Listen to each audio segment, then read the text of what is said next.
जय हिंद दोस्तों, कैसे हैं आप सभी लोग। Welcome back to Open Study. स्वागत है एक बार फिर से आप सभी का आपकी अपनी प्यारी सी क्विक वोकैब सीरीज में। क्विक वोकैब सीरीज की ये हमारी 73rd क्लास है, यानी कि 73वीं क्लास। इससे पहले हमारी 72 क्लासेस हो चुकी हैं। छोटा सा वीडियो होता है, शानदार सी ओरिएंटेड वोकैबुलरी विद ट्रिक। अब हम लोगों ने 70 से बाकी की जो क्लासेस है उसमें वोकैब विद ट्रिक जो है स्टार्ट कर दी है। शॉर्ट वीडियोज, कम से कम 50 वर्ड्स का कलेक्शन, मिनिमम 50 वर्ड्स आपको हर क्लास में मिल जाते हैं। मुश्किल से 15 से 20 मिनट का एक वीडियो होता है और ये सुबह ही सुबह 7 बजे आपको मिल जाता है। ठीक है, तो चलो शुरू करते हैं बिना टाइम वेस्ट किए। सभी लोग सेशन के बाद एक कमेंट जो आप प्यारा सा छोड़ते हो ये जरूर छोड़े भाई। आपको कैसा लगा बताओ, जो कुछ भी है आपको बोलना है। ओपन स्टडी टेलीग्राम चैनल है, English by Anil Jadhav Telegram channel है, जहां पे आपको पीडीएफ मिलती है। ये एप्लीकेशन है, ये कॉन्टेक्ट नंबर्स हैं। लाइक कर दो भैया, शेयर कर देना, सब्सक्राइब तो कर लो, 1 लाख करवा दो जल्दी से। चलो भाई शुरू करते हैं। आज की क्लास में फिर से आपके 10 वर्ड्स होंगे, ठीक है।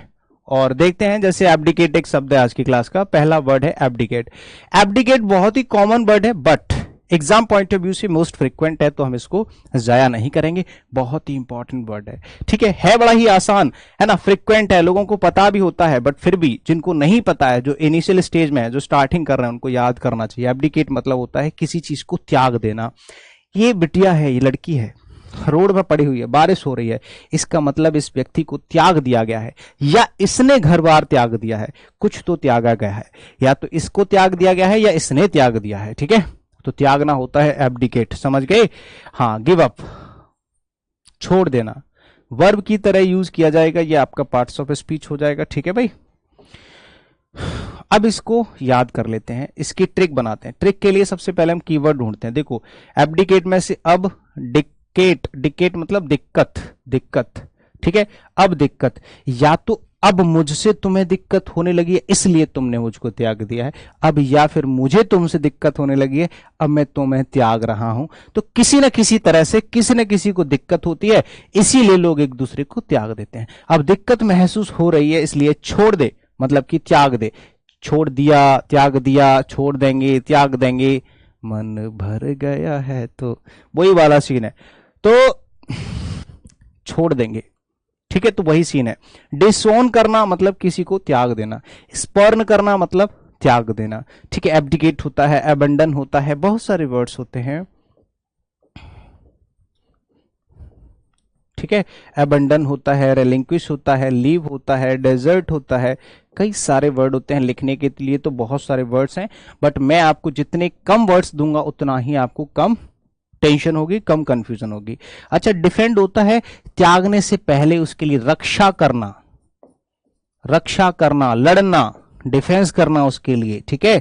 एज्यूम, जैसे कुछ लोग अपने रिश्तों के लिए लड़ते हैं, झगड़ते हैं कि किसी न किसी तरह से रिश्ते बने रहे हैं, है ना। कुछ लोग तुरंत ही छोड़ देते हैं। आगे चलेंगे। देखो, मिसिव का मतलब क्या होता है। ये जो फोटो है वो अभी आपको समझ में नहीं आएगा, थोड़ी देर बाद समझ में आएगा। जैसे मिसिव का मतलब होता है पत्र। क्या है भैया? पत्र। अब आपको समझ में आ रहा होगा कि ये एक्चुअली क्या है, ये एक पत्र है, एक लेटर है, ठीक है। हाँ, तो मिसिव आप पहली बार सुन रहे होगे। मिसिव का मतलब होता है पत्र, यानी कि लेटर। तो आप आराम से इसको याद कर सकते हैं। मिसिव जो होता है ये आपका एक नाउन की तरह यूज किया जाएगा, जिसका मतलब होता है पत्र। अब देखो, इसको अगर याद करना चाहते हैं तो मिस से याद कर सकते हैं। मतलब पुराने जमाने में जब लोग अपनी मिस मीन्स की गर्लफ्रेंड, गर्लफ्रेंड को ऐसे भी बोल सकते हैं मिसेस, ठीक है, मिसेस, या फिर अपनी गर्लफ्रेंड को याद करते थे, मिस करते थे तो लेटर। या फिर आज भी अगर आप किसी को मिस करते हो तो आप उसको पत्र लिखते हैं, भले ही डिजिटली सही है। डिजिटली जो व्हाट्सएप पे आप मैसेज करते हो वो भी तो एक पत्र है, बस कम्युनिकेशन बदल गया है, कोई बात नहीं। तो जब भी हम किसी को मिस करते हैं हम एक दूसरे को पत्र व्यवहार करते हैं, पत्राचार करते हैं, ठीक है, लेटर कम्युनिकेशन करते हैं, समझ गए। तो कम्युनिकेटिव कोई ऐसी चीज, कम्युनिकेशन लिख लो, कम्युनिकेशन लिखोगे तो नाउन की तरह यूज किया जाएगा, कम्युनिकेटिव लिखोगे तो एडजेक्टिव हो जाएगा, सही दोनों है, ठीक है। कम्युनिकेटिव लाइन होता है, ठीक है। लेटर तो कॉमन वर्ड आपने लिख ही लिया है ऊपर, समझ गए। हाँ, एंटोनिम में स्पीच होती है direct, no letter application, direct speech, oral, oral कह सकते हैं, ठीक है। हाँ, वर्बली कह सकते हो, वर्बल कह सकते हो। तो मिसिव समझ में आ जाएगा। आगे बढ़ जाओ। पाल का मतलब क्या होता है, देख रहे हो, पाल मतलब दोस्ती, यारी, है ना, मीनिंग नहीं है दोस्ती यारी, है ना। यहां पे देख रहे हो, फोटो से ही पता चल जाएगा। हाँ, तो पाल का मतलब होता है मित्र, बडी यानी कि आपका दोस्त, पाल। आप एक तो ऐसे याद कर सकते हैं कि पाल मेरे एक दोस्त का नाम है, पाल, पाल मेरा बहुत अच्छा मित्र है। या फिर पाल से आप बना सकते हैं पल, जब भी हमें मुसीबत के समय कभी भी, मतलब हर पल मित्र की याद आती है, आप ऐसे कर सकते हो। या आप बोल सकते हैं हे बडी, हे मित्र, मुझे तुम्हारी हर पल याद आती है, या पल पल मुझे तुम्हारी याद आती है क्योंकि तुम मेरे एक सच्चे मित्र हो। तो पाल मतलब पल, पल पल मुझे याद आती है, तो किसकी याद आती है? मित्र। कहीं ना कहीं कनेक्शन तो आप पाल का बड़ी से या मित्र से कर सकते हो, ठीक है ना। हाँ, तो मुसीबत के समय हर पल हमें अपने मित्र की याद आती है, हर पल हमें अपने मित्र की याद आती है, समझ गए। जैसे बडी हो गया, फ्रेंड हो गया, कॉमरेड हो गया। कॉमरेड का मतलब भी दोस्त होता है, मित्र होता है। अच्छा, फॉय क्या होता है? फॉय होता है एनिमी, दुश्मन, ठीक है। हाँ, एंटागोनिस्ट, विरोधी, जो आपके विपक्ष में रहता है उसको कहा जाता है। तो पाल, बडी, बडी, मित्र, पल कैसे भी याद कर सकते हैं। फोटो से देख के आधे से ज्यादा तो मीनिंग आपको समझ में आ जाता है। आप देखो जियोपार्डी से देख रहे हो, ये साइन जहां जहां आपको लगा होगा, यहाँ पे अलार्म लिखा हुआ है, अलार्म, अलार्म। तो आप इस फोटो से देख करके ही बता सकते हैं, इस चित्र को देख करके ही बता सकते हैं भैया इसके पास मत जाना। क्यों? क्योंकि ये जियोपार्डी है, ये जियोपार्डी, इसके पास मत जाना, मतलब ये खतरा है भाई। ये क्या है? खतरा है। हाँ, हैजार्ड है, खतरा है, डेंजर है, ठीक है। जियोपार्डी, जियोपार्डाइज होता है एडजेक्टिव की तरह। अब देखो jeopardy, jeopardy, jeopardy, jeopardy, jeopardy, jeopardy, एक तरीके से इसका साउंड कैसे जैसा है? लीपर्ड जैसा। Jeopardy, leopard, jeopardy, leopard. आप जे की जगह अगर एल कर दोगे, है ना, और इसमें से वाई हटा दोगे तो लीपर्ड हो जाएगा। लीपर्ड मतलब होता है तेंदुआ। तेंदुआ की एक स्टोरी बना लेते हैं, ठीक है। Jeopardy, leopard, leopard, jeopardy, leopard, jeopardy, leopard, ऐसे साउंड आ रहा है हल्का हल्का, और कोई वर्ड नहीं मिल रहा है, तो हमने तेंदुआ बना लिया। तेंदुआ से लड़ना मतलब कि खतरा पैदा करना। भाई तेंदुआ से लड़, शेर की प्रजाति का आदमी है, वो है, जानवर है, उससे लड़ने जा रहे हो तो खतरा ही है भाई। सुनो, तेंदुआ से मत लड़ना भाई, वो शेर और चीता से भी ज्यादा खतरनाक होता है, ठीक है। हाँ, तो तेंदुआ से लड़ना मतलब खतरा पैदा करना। हैजार्ड, पैरल, रिस्क, जोखिम, ये सब क्या है? खतरा, समझ गए। हाँ, और एक होता है एंटोनिम होता है सेफ्टी, सुरक्षा, प्रोटेक्शन। कोई दिक्कत नहीं है भैया, सुरक्षा, तुम सुरक्षा के घेरे में हो। तो jeopardy, hazard, parallel, risk, safety, protection, ये अपोजिट मीनिंग है, ये सिनोनिम है, ये आपकी स्टोरी है, ये आपका कीवर्ड है, ये आपका मीनिंग है, ये आपके पार्ट्स ऑफ स्पीच का वो फोटो है, ये मेन वर्ड है, सब कुछ है आपको एक फॉर्मेट में, ठीक है। आहा, देख रहे हो, ये आपकी कैन रखी हुई है बियर ईयर की, ये रिमोट है, मोबाइल है, पता नहीं क्या है, ये पॉपकॉर्न है यार, गद्दे पे ऐसे आराम से पड़ा हुआ है, इसका यहाँ पे डायलेटरी वर्ड लिखा हुआ। तो आप फोटो से देख करके ही समझ जाओगे कि डायलेटरी का मतलब क्या है भैया। डायलेटरी का मतलब है एक व्यक्ति एकदम डायलेटरी है, इससे कोई काम धंधा नहीं है, पूरे दिन पड़ा पड़ा खाता रहता है। मम्मी ऐसे घर आती है ना, है, हाँ, तो आप तुरंत समझ जाओगे कि डायलेटरी का मतलब होता है एकदम आलसी व्यक्ति, लेजी, ठीक है। डायलेटरी, डायलेटरी, ढीला, ढीला मतलब ढीला, एक ऐसा व्यक्ति जो ढीला है, ढीला मतलब हमेशा ही ढीले काम करता है, कोई भी काम करेगा वो एकदम ढीला ढीला से रहता है। इसका मतलब क्यों? क्योंकि वो आलसी है भाई, ढीला आदमी हमेशा आलसी ही होता है, ठीक है। डायलेटरी, ढीला, डायलेटरी से बना लिया हमने ढीला, ढीला आदमी हमेशा डायलेटरी होता है, यानी कि आलसी होता है। टार्डी कह सकते हो, स्लगिस कह सकते हो, लेजी कह सकते हो, डोरमेंट कह सकते हो, कई सारे शब्द होते हैं मेरे भाई प्रभु। डोरमेंट लिख लो, समझ गए, बहुत बढ़िया। चलो, और एक होता है पंक्चुअल। पंक्चुअल मतलब हर काम सही समय पे करेगा, वो किसी भी तरह का कोई आलस नहीं करता है, ठीक है। एक होता है डिलीजेंट, मेहनती। एक होता है पर्की, पर्की, फ्लेक्सिबल कह सकते हो, ठीक है, फ्लेक्सिबल। एनर्जेटिक कह सकते हो, ठीक है, एनर्जेटिक कह सकते हो, है ना। निम्बल कह सकते हो, फुर्तीला, बहुत सारे शब्द होते हैं फुर्तीला के यार। हाँ, आगे चलो, इलास्टिक। इलास्टिक समझते हो? इलास्टिक होती है ये छल्ली, रबड़ की जो छल्ली होती है, ऐसे करके मार देते, किसी के हाथ पे लग जाती है, इलास्टिक। तो इलास्टिक जो होता है, इसका मतलब क्या होता है? कोई भी ऐसी चीज जो फ्लेक्सिबल होती है। इसका तो सीधा सीधा कनेक्शन भी है उसी वर्ड से, उसी मीनिंग से। तो कोई भी ऐसी चीज जो फ्लेक्सिबल है, लचीली है, मतलब आराम से कोई चीज मुड़ जाती है, उसमें बहुत ज्यादा आलस नहीं है, बहुत ज्यादा कोई टफ नहीं है, कोई चीज कठोर नहीं है, बहुत ही फ्लेक्सिबल है, एकदम लचीली कोई चीज है, तो इलास्टिक कहा जाता है उसको। ठीक है, उसको क्या कहा जाता है? इलास्टिक कहा जाता है। समझ गए? तो इलास्टिक मतलब फ्लेक्सिबल, लचीला। समझ गए? इलास्टिक। हाँ, और इलास्टिक का जो साउंड है वो प्लास्टिक से मैच कर रहा है, जरा चेक करो, है ना? हाँ, इलास्टिक का साउंड प्लास्टिक। अब प्लास्टिक जो कि एक तरीके से लचीली होती है, जैसे कि कोई चीज लोहे की है तो लोहे की लचीली नहीं होती है, लोहे की एकदम टफ होती है, ठीक है। लेकिन अगर प्लास्टिक की कोई चीज होगी तो वो कैसी होगी? एकदम लचीली, आराम से आप मोड़ सकते हैं। जैसे ये लकड़ी का है ना, कोई चीज नहीं मुड़ेगी। लेकिन अगर कोई चीज प्लास्टिक की है, वो भी इजी प्लास्टिक होनी चाहिए, है ना, तो वो मुड़ सकती है। बाकी चीजें मुड़ती नहीं है, ठीक है, फ्लेक्सिबल नहीं होती हैं। तो आप यहां पे लिखोगे एडजेक्टिव। समझ गए? आगे चलते हैं, है ना। और इसके सिनोनिम्स हैं, बहुत ही प्यारा शब्द है रेसिलिएंट। रेसिलिएंट का मतलब होता है, मोस्ट इंपॉर्टेंट वर्ड है, ध्यान रखना। प्लायंट का मतलब भी मोस्ट इंपॉर्टेंट है, प्लायंट का मतलब भी होता है लचीला, फ्लेक्सिबल। और फ्लेक्सिबल तो कॉमन वर्ड है ही है, ठीक है। तो रेसिलिएंट हो गया, प्लायंट हो गया। एक होता है इनइलास्टिक, एकदम कठोर कोई चीज है, कठोर है। एक होता है इनफ्लेक्सिबल, जो चीज फ्लेक्सिबल नहीं है, अपोजिट बना दिया हमने उस वर्ड का, ठीक है। तो इलास्टिक फ्लेक्सिबल होता है, आराम से समझ में आ जाएगा। कीवर्ड भी है आपके सामने, स्टोरी भी है, सिनोनिम्स 3 वर्ड हैं, एंटोनिम्स भी लिखे हुए हैं, सब कुछ है, ठीक है। ग्रम्पी देख रहे हो इसको, इस व्यक्ति को देखो, मुंह देखो इसका, ग्रम्पी। ग्रम्पी मतलब चिड़चिड़ा, एक बार में तुरंत जरा सी बात पे वो आदमी चिढ़ जाता है, जरा सी बात पे वो आदमी क्या हो जाता है? चिढ़ जाता है, ठीक है।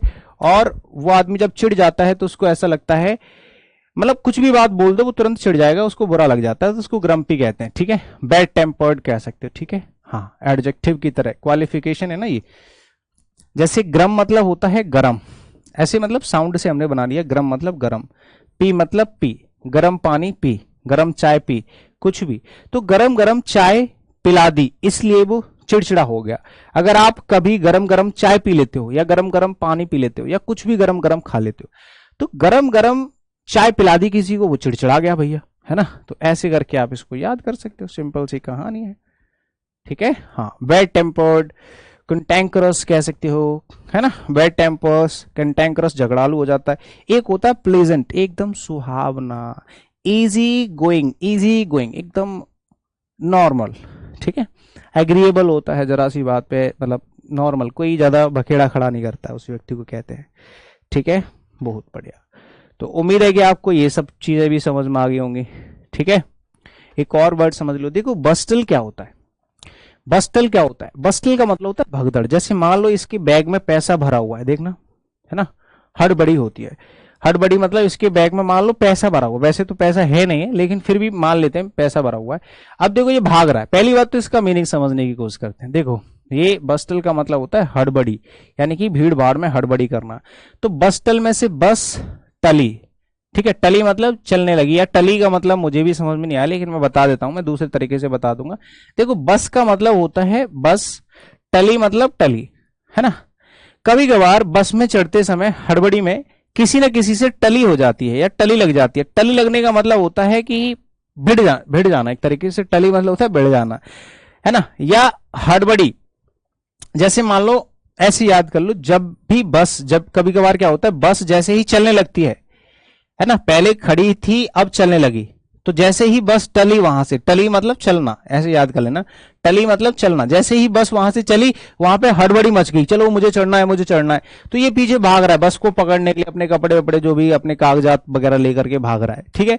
तो बस टल मतलब हड़बड़ी। जैसे ही बस टली, सब लोग हड़बड़ी मचाने लगे कि भाई मुझे भी चढ़ना है, मुझे भी चढ़ना है। ऐसे करके आप याद कर सकते हैं।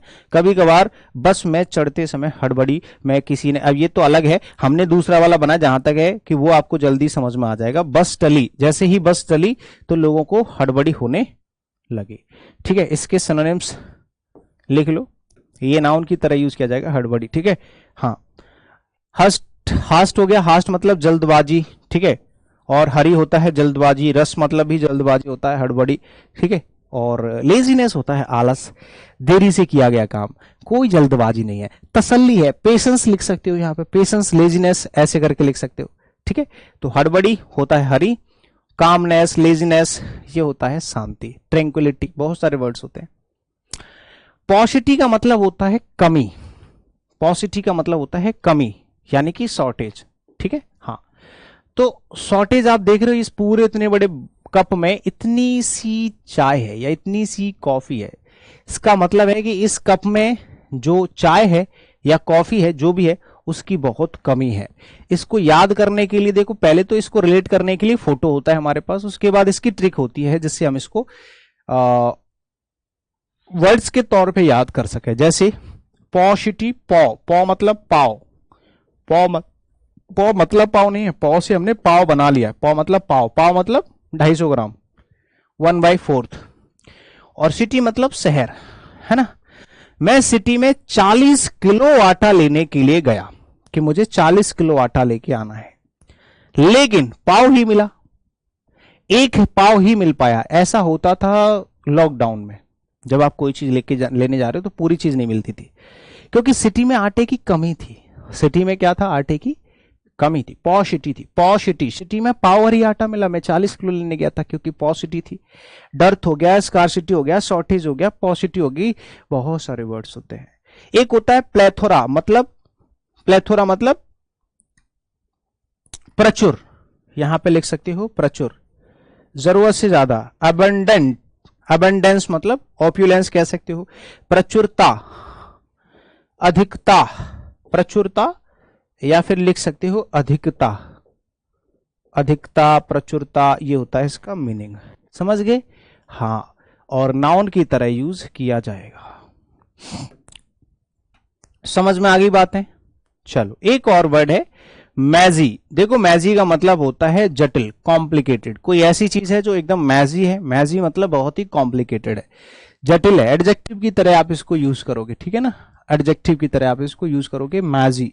मैंने कहा यार ये जो सवाल है ना एकदम मैजी है, ये व्यक्ति बहुत ही मैजी है, तो मैजी को कैसे याद करोगे, डिफिकल्ट टू अंडरस्टैंड इसका मीनिंग होता है, यानी कि कोई ऐसी चीज जो कॉम्प्लिकेटेड है, जटिल है, ठीक है ना। कीवर्ड है हमारा मैजी, मैजी से ही हमने बना लिया मजे, मजे मतलब समझते हो, मजे हुए, मजे हुए मतलब ये बहुत ही घिसे हुए हैं, एक्सपर्ट कह सकते हो, ठीक है, एक्सपीरियंस्ड कह सकते हो, मजे का होता है एक्सपीरियंस्ड। जैसे बर्तन नहीं मांज लेते हैं, मजे हुए बर्तन है मतलब साफ सुथरे हैं, तो एक्सपर्ट कह सकते हो, एक्सपर्ट या एक्सपीरियंस्ड कह सकते हो, ये बंदा बहुत ही एक्सपर्ट है, मजा हुआ है ना। और ऐसे लोगों को समझना बहुत टफ होता है, जो लोग अच्छी तरह से मजे हुए हों उनको समझना काफी जटिल है।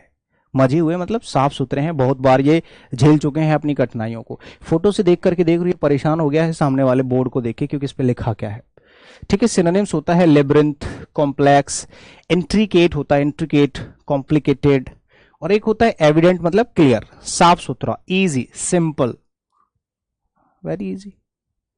Thank you. बस आज की इस छोटी सी वीडियो में फिर से हम लोगों ने 50+ वर्ड्स का एक छोटा सा कलेक्शन कलेक्ट कर लिया, और खासियत ये होती है हमारे सारी क्लासेस की कि भैया आपको एग्जाम से बाहर की चीजें हम बिल्कुल भी डिस्कस नहीं कराएंगे, तौबा तौबा तौबा, ठीक है, क्योंकि उसकी जरूरत नहीं है। और सर आपको कैसे पता, क्योंकि हम एक्सपर्ट हैं, एक्सपर्ट प्लस मतलब क्या बोलते हैं उनको, अरे स्टूडेंट भी है, मतलब कहने का कुछ एस्पिरेंट, एस्पिरेंट भी है, ठीक है जी। कॉमन आपके कॉन्टेक्ट नंबर से लाइक कर देना मेरे भाई, सब्सक्राइब भी कर लेना जो लोग हैं, शेयर भी कर दिया करो जिससे बाकी के लोग जुड़े। ये हमारा टेलीग्राम चैनल है जहां पे आपको पीडीएफ मिलेगी, ठीक है। थैंक यू सो मच, एक बार फिर से आप सभी का स्वागत है, मिलते हैं नेक्स्ट वीडियो में, बाय बाय।